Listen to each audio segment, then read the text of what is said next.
You bet. Hello all.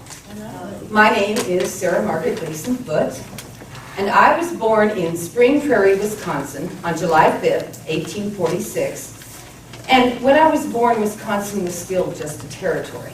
But the process had already begun to get it ratified as a state. That happened in 1848 when I was just 2 months shy of 2 years old. Now I can tell by the looks on some of the faces out there that some of you are going, so just what does a woman who was born in Spring Prairie, Wisconsin have to do with the history of Mithcell County? Well, that's what I'm here to tell you. In the fall of 1870, a young man named Addison Osgood Foote was busy building a little frame house on the Kansas prairie just about 1.5 miles east of what you know as Asherville. Now, Addison was also from Wisconsin, but he had come out to Kansas to take advantage of the Homestead Act of 1862. That act was put into place to help drive development of government-owned lands in the Midwest and the West. And the provisions of that act held that a settler could claim 160 acres, a homestead, for just a small filing fee if he did basically 3 things. Number 1, the settler had to file an application, which Addison did in Junction City on November 2nd, 1870. Number 2, the settler had to improve the land by building a dwelling on it and then cultivating crops. And number 3, the settler had to live on that land for at least 5 years. And at that point, he could file for a permanent deed, which Addison did in Concordia on March 10th, 1877. So you see, Addison's building that little frame house on that land of that time should have been seen as just an ordinary task, because so many homesteaders were claiming their 160 acres west of the Mississippi. The only difference was that all of the other houses for miles around were either sod houses, log houses, or dugouts. Building a frame house on that land at that time was way beyond ordinary. Oh, by the way, I forgot. That young man, Addison Osgood Foote, he was to become my husband the following January. Yes, in the winter, Addison returned to Wisconsin to fetch me and bring me out to Kansas. We were married on the morning of January 2nd, 1871, and we were on the road west just a few hours later. Now, while Addison was busy building that little frame house near Asher Creek in Mitchell County, I was back in Wisconsin stitching sheets and quilts and towels and knotting comforters, sewing carpet rags, making jelly, canning fruit, all of those sorts of things that we women did back then to help furnish a new home. But I have to be honest with you. My mind was not on my work. Oh no. My mind was out west on the Kansas prairie, where people told us we would have to face wild Indians swinging their tomahawks and screaming their horrid war cries. We also heard tell of huge herds of buffalo that were thundering across the open plain. And most frightening, we heard tell of cyclones, what you call tornadoes today, but cyclones that could wipe off the face of the earth and everything on it in one breath. And when I wasn't imagining being slaughtered in an Indian raid or blown away by a cyclone, I was thinking about the loneliness. After all, I was just a young woman of 24 who was used to the conveniences and pleasures of my eastern home. Could I stand living so far away from friends and loved ones? How could I cope in times of sickness and death in a place where doctors were almost impossible to find? How would I manage if we ran short of food or fuel when those things were not easy to come by on the prairie? But never mind, I told myself. I was determined. Addison and I would make a new life in our new little frame house and raise a family in that new world out west. We were pioneers. After all, Addison had survived fighting in the Civil War. And my ancestors were some of the first people to come to this country.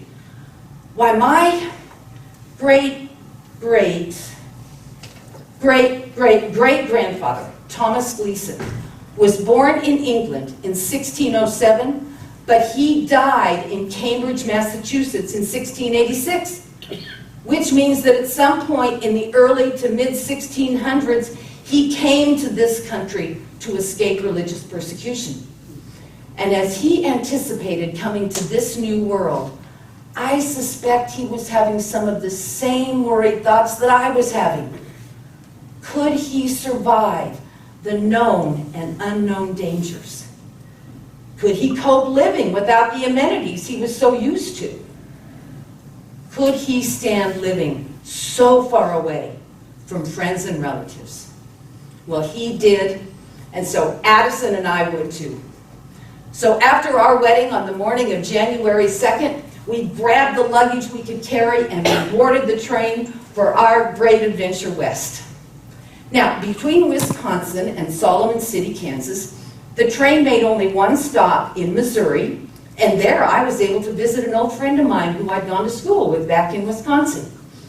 But Solomon City was the end of the rail for us. So there we tucked ourselves and our belongings into a big lumber wagon for the rest of our journey west to our homestead and our little frame house. Now, it was only about a short 50-mile route west as the crow flies, and we were able to follow the crow's path back then because the prairie was wide open. There were no boundaries or fences or even roads. But that short 50 miles did take us a couple of days because a brewing storm on the prairie caused us to make a one-day stopover along the way. But finally, our homestead and our unfinished and unpainted little frame house came into view. It looked small but mighty, and just as determined as Addison and I were to make this new life work. Now, folks who would be our neighbors along Asher Creek, including my brother Cy, who had come out to Kansas with Addison when he first came out. But those folks would not hear of our spending that first night in our cold and unfinished little frame house. So we spent that first night in a neighbor's one-room log cabin.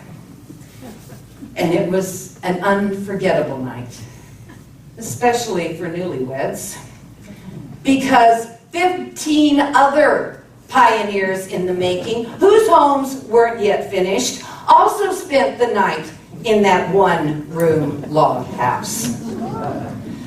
Unfortunately, or fortunately, depending upon how you look at it, the lady of the house smoked a pipe, which was poison to me and my breathing. So the very next day, I convinced Addison that the siding we had brought with us from Solomon City should be nailed onto our little frame house right away so we could sleep there on night 2.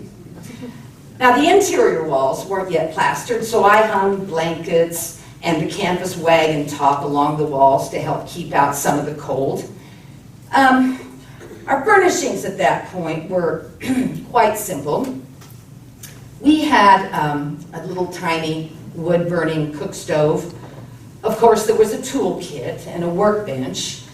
We had some boxes and some stools and a sort of bed that was fashioned from lumber scraps and other bits and pieces. You know, it wasn't perfect. And it was cold, but it was our house. I have to admit, I spent most of that first winter sleeping with my feet in the oven. And believe me, what we called an oven back then was nothing like what you call an oven today. But as time went on, our little frame house became more of a home. You know, my beautiful, I had left it back in the East, but my beautiful black walnut bedroom suite finally arrived from back east, along with my little organ. I had brought along some pictures and some books that found places of honor. And once the house was finished, dear Addison, who was a carpenter by trade, began working his magic with his tools.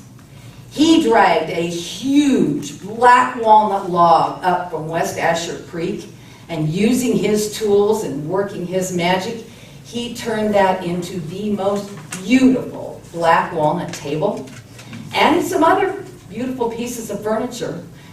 One of those pieces of furniture was a high chair because, yes, in November of that first year, our first child was born. It was a son, and over the next 15 years, we would have 5 more children, giving us 1 daughter and 5 sons.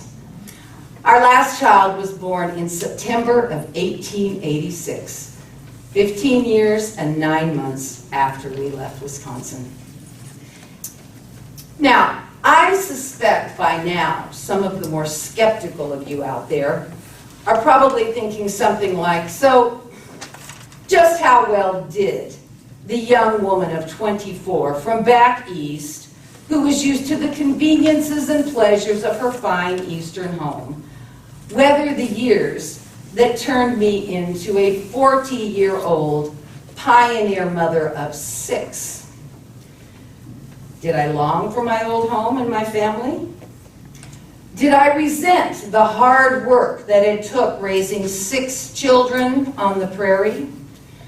Did the constant cooking and baking and washing and ironing and scrubbing and sewing and mending for a growing family take up all my time and keep me away from other pursuits? Absolutely not. Why, even before our first child was born, I said to Addison and to our neighbors, we must have a Sunday school. And so in April of that first year, April of 1871, the Asherville Baptist Sunday School was organized in the little front room of our little frame house. Folks came from miles around on Sunday afternoons for an hour or 2 of Bible study and singing from our back east books.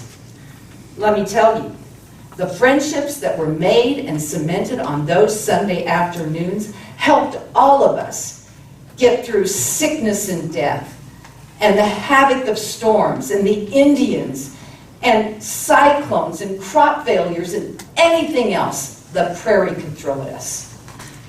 You know, I am proud to say that my dear Addison was head of the Asherville Baptist Sunday School for 20 years. And I was the teacher and the organist. And our little frame house was also the place where the Asherville Baptist Church was first organized in June of that first year. Minister Fletcher, also a homesteader, held services in our home for about a year until we were able to move into the log schoolhouse.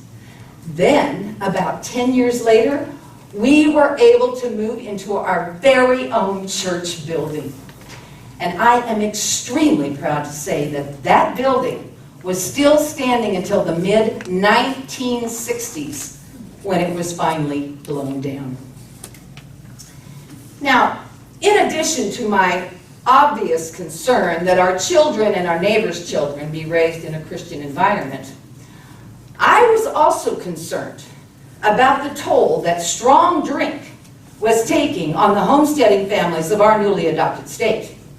It was becoming a huge problem back east, and as more people settled on the prairie, it was becoming a bigger problem here too. So, the Women's Christian Temperance Union, or WCTU, was first organized in Cleveland, Ohio in 1874. And soon, member unions began cropping up in all parts of the Midwest and West that were being settled. So I took it upon myself to form the Asherville WCTU.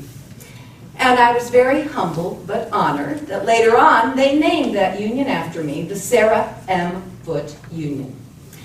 And that union was still active when we left Mitchell County in 1892. Yes, by 1892, our children ranged in age from 21 down to 6.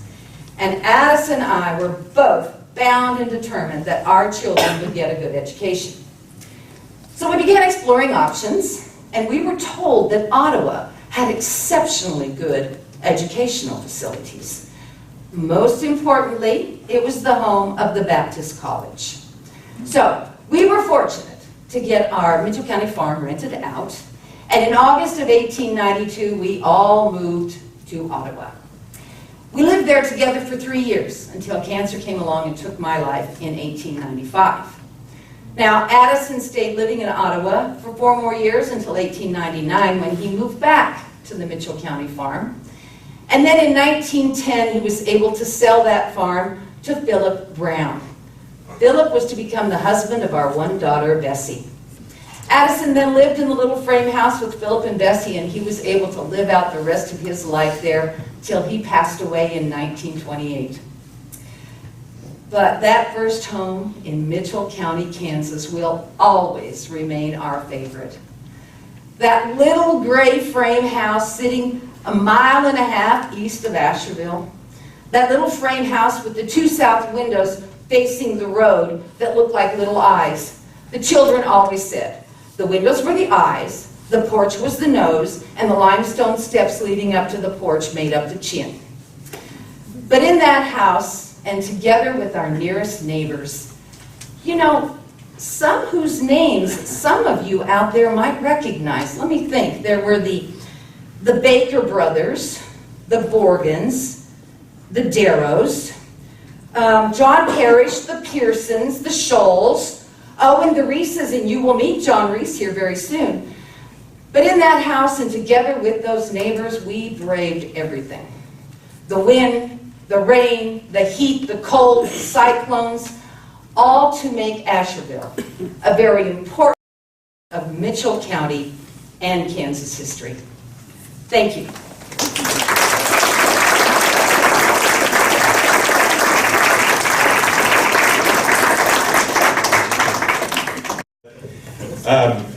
One thing that's really important about, even though the Footes weren't possibly the first to really get Asherville going, it was their foresight to push forward the Christianity movement into Mitchell County.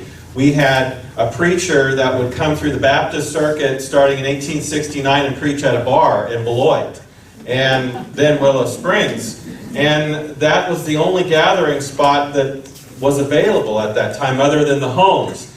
And so when the Foote family decided that they were going to open their home as a formal place to gather for a service and to kind of create Christianity, created the first sense of a Christian union.